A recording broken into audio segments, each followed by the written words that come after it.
background to the transaction in a proxy for a big M&A battle. Really wake me at 10. U.S. Steel. Kind of interesting. Actually, also goes back to at least geopolitics to some extent.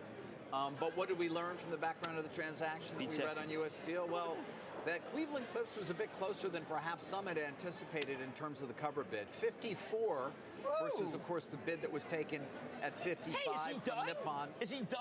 I love that guy. It was half cash, half stock, and a lot of the proxy or this background, as you might imagine, is devoted to explaining why the board looked askance perhaps at Cleveland Cliffs. It was both the need for a shareholder vote, the fact that it was half cash, half stock, and most importantly, the antitrust risk that they felt that deal represented. Cleveland Cliffs proposing perhaps as much as $2 billion in divestitures that would be fine, but the board coming back and saying, we think it could be as much as you need $7 billion revenue. In other words, units that create as much as $7 billion in revenues being divested to make this thing work. It was a risk they were not willing to take. Not to mention, of course, you had an all-cash offer that was higher from Nippon. But, Jim, there is still concern on the part here of some that, who knows? Even though Japan is our longtime ally, even though there's no jobs that are going to be migrating in any way. In fact, they've committed to corporate jobs.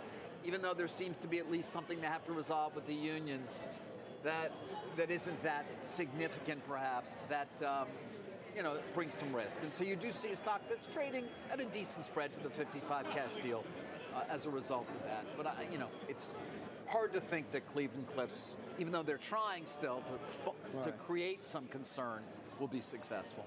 It is interesting that of the industrials that I follow, we'll get to rails tonight, sorry, CSX, but those of Steel's doing well. Nucor broke out yesterday, so they got the cash.